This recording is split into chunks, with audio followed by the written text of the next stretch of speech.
성부와 성자와 성령의 이름으로 말씀드립니다.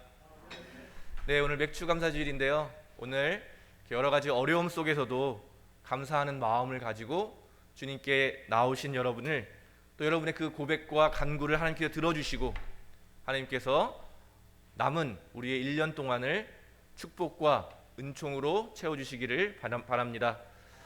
오늘 우리가 주님을 기억하고 감사할 때 주님께서 우리와 함께하고 계셨음을, 우리가 미처 알아차지 못한 그때에도 주님께서는 우리와 함께하고 계셨다는 것을 우리가 깨닫게 되기를 바랍니다. 여러분, 언제 주로 감사하시나요? 제가 현태원 선생님한테 물어봤거든요. 뭘 최근에 감사한 게 있냐 물어봤더니 이제 한 학기를 마치고 방학을 했잖아요. 근데 한 학기를 무사히 잘 마친 걸 감사했다고 이렇게 이야기하더라고요. 아마 우리가 뭔가를 준비하고 계획했던 일들이 잘 마무리됐을 때 우리는 감사하는 마음이 좀 드는 것 같습니다. 또 뜻하지 않은 선물을 받았을 때, 또 누군가의 도움을 받았을 때 감사하는 마음이 생기는 것 같습니다. 그래서 저도 언제 감사한 적이 있나 하고 생각해봤는데 최근에 있었던 일이 딱 생각이 나더라고요. 제가 강릉에서 교회 개척을 할 때 우연히 한 분이 교회를 찾아오셨어요.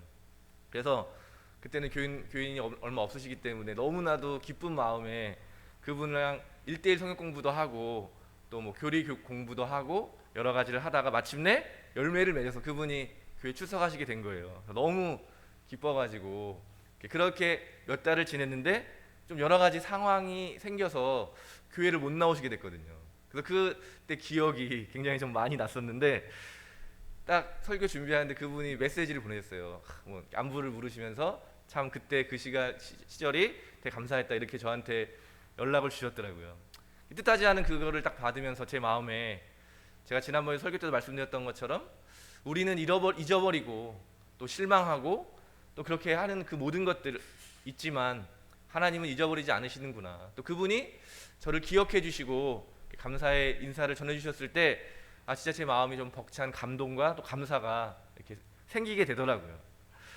혹시 여러분 가운데서도 저처럼 그런 지금의 모습 때문에 실망하고 계시거나 또 감사하지 못하고 계신 분이 계시다면 다시 한번 여전히 일하고 계신 하나님을 기억하시고 그분을 바라보시고 다시 한번 우리가 지금 겪고 있는 실패와 좌절을 하나님께 올려드릴 수 있게 되기를 바랍니다. 그래서 우리가 그렇게 하나님께 올려드릴 때 마침내 위대한 역전이 일어나서 우리가 일하는 것이 아니라 하나님이 우리의 삶에서 일하시는 그런 축복을 누리게 되시기를 간절히 바랍니다. 우리가 감사하는 그런 자연스럽게 감사가 생기는 것은 뭐 신앙인이 아니어도 누구나 자연스럽게 그런 감사의 마음이 생기는데요. 그리스도교 우리 성서에서는 어떻게 감사하라고 하냐면 잘 아시는 것처럼 어떤 처지에서든지 감사하라고 이렇게 가르치고 있습니다. 잘 아시는 성경 구절이죠. 항상 기뻐하십시오. 늘 기도하십시오. 어떤 처지에서든지 감사하십시오. 이것이 그리스도 예수를 통해서 여러분에게 보여주신 하느님의 뜻입니다. 아멘. 아멘, 아멘. 안 하시는 분도 있는데 참 말은 되게 쉽고 자주 들은 이야기고, 저도 참 이 얘기를 다시 성경을 다시 읽으면서도 마음으로 그래 이제부터 감사만 하고 살자 다짐하고 또 다짐하지만 돌아서서 아주 작은 어떤 뭐 실패, 작은 어떤 감정 상한 이런 것 때문에 감사하는 마음은 이렇게 붙잡으려고 해도 잘 붙잡아지지 않고 원망하는 마음, 이렇게 상처받는 마음들, 그런 것들은 계속 생각나는지 모르겠습니다. 우리가 일상에서 벌어지는 아주 작은 상처와 실패 또 공격에도 우리가 감사하겠다고 다짐하는 그 의지와 마음은 금세 산산조각이 나버리고 맙니다. 반대로 잊으려고 그렇게 애를 쓰는 아픈 상처들은, 상처의 기억들은 결코 사라지지 않고 끊임없이 우리에게 떠올라서 계속해서 그 아픔을 겪고 살아가고 있는 그 모습이 저와 여러분의 모습이 아닐까 생각하게 됩니다. 그래서 말씀은 근데 어떻게 어떠한 처지에서든지 감사하라고 할까, 이걸 조금 더 묵상하는 가운데요, 유명한 찬양이 한 곡 떠오르더라고요. 다 아시겠지만 무화과 나뭇잎이 마르고 포도 열매가 없으며 감람나무 열매 그치고 논밭에 식물이 없어도 우리의 양떼가 없으며 외양간 송아지 없어도 난 하나님으로 인해서 즐거워하고 기뻐하겠다. 이게 좀 신나는 찬양이잖아요. 그래서 다 신나게 부르지만 그 가사를 좀 생각해 보시면 정말로 겪을 수 있는 가장 어려운 처지에서 하나님을 기억하는 예언자 하박국의 고백입니다. 이 하박국은 정확하진 않지만 많은 분들이 연구에 의하면 이 유다 왕국이 멸망하는 시기에 아마 살았을 것으로 추정하고 있습니다. 한 나라가 멸망하는 그 시절을 예언자는 먼저 고백하는 것이죠. 정의를 찾아볼 수 없는 사회, 또 서로가 서로를 돌보는 인정을 찾아볼 수 없는 그런 상황, 또 외국의 군대가 이제 곧 쳐들어올 거라시라고 하는 전쟁의 소문이 가득한 사회 속에서 그는 살아갔습니다. 온통 거짓과 폭력이 삶에 가득하고 희망을 찾기는 매우 어렵고 또 걱정과 두려움, 공포 속에서 하루하루를 살아가는 그 시절에 먼저 그 시절을 하박국은 이야기하는 것이죠.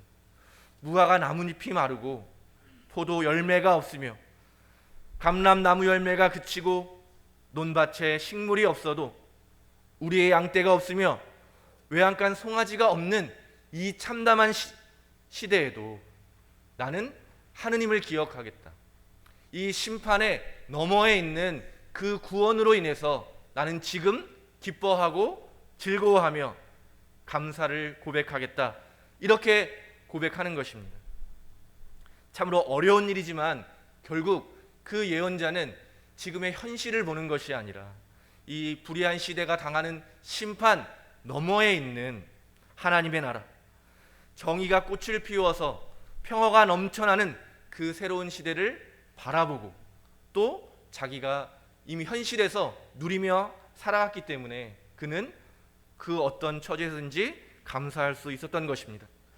결국 성서가 말하는 또 신앙인이 드려야 되는 감사라고 하는 것은 일이 잘 됐기 때문에 올라오는 감정적인 것이 아니라 하나님 안에 거할 때 우리의 근원에서 올라오는 찬양과 고백이 바로 감사라고 할 수 있겠습니다.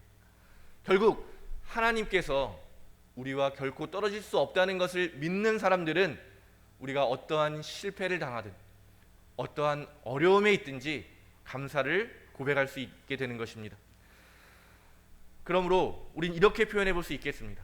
신앙인이란 또 기도하는 사람이라는 것은 바로 모든 것 안에 계시며 모든 일을 이끌어 가시는 하나님을 내 삶의 자리에서 발견하는, 그래서 지금 하나님이 나와 함께하고 계시다는 것을 알아차리는 사람이야말로 신앙인이 아닐까. 그래서 사도 바울로는 이렇게 고백하는 것이죠. 로마서 8장 38절 39절, 너무나도 유명한 구절이고 저도 자주 설교 때도 인용하는 구절인데요. 바울로는 비슷하게 고난과 역경 속에 있었지만 그는 오히려 이렇게 고백하는 것입니다. 나는 확신합니다. 죽음도 생명도 천사들도 권세의 천신들도 현재의 것도 미래의 것고 능력의 천신들도 높음도 깊음도 그 밖에 어떤 피조물도 우리 주 그리스도 예수를 통하여 나타날 하나님의 사랑에서 우리를 떼어놓을 수 없습니다. 아멘. 우리는 참 어려운 시대를 살아가고 있습니다. 감사할 조건을 찾기 어려운 시대입니다. 전염병으로 인해서 참으로 힘겨운 삶을 살아가고 있는 지금 이 순간 다시 한번 하나님을 기억하시게 되기를 바랍니다. 죽음의 공포가 우리의 곁에 있는 이 시대에 내가 다른 사람에게 복의 근원이 아니라 어떤 질병을 옮길 수 있는 저주의 대상이 될 수 있다라고 하는 그런 두려움, 또 관계의 단절과 일상의 정지로 인해서 우리가 늘 겪고 있는 우울과 무력함, 또 무차별하게 일어나는 고통 앞에서 느끼는 절망감.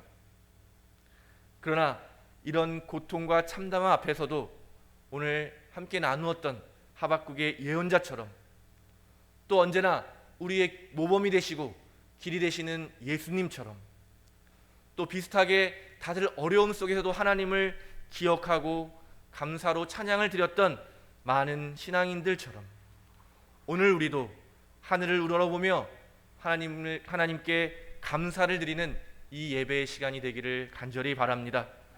그래서 마침내 우리를 에워싸고 있는 모든 어려움들을 넉넉히 이겨내는 그 날을 오늘 우리가 바라볼 뿐만 아니라 지금 여기에서 이미 누리는 그런 축복의 시간이 되기를 간절히 바랍니다. 감사는 우리가 하나님 안에 있을 때 우리 근원에서 울려 퍼지는 찬양으로 우리의 삶을 풍요롭게 하고 우리를 공포와 두려움에서 벗어나게 하는 하나님의 축복임을 기억하시기 바랍니다. 사랑하는 교회 여러분, 어떤 처지에서도 감사의 찬양이 저와 여러분에게서 울려 퍼지게 되기를 간절히 바랍니다. 우리 교회가 감사의 찬양을 하나님께 늘 올려드리는 그런 교회가 되기를 주님의 이름으로 축원드립니다. 성부와 성자와 성령의 이름으로 말씀드렸습니다.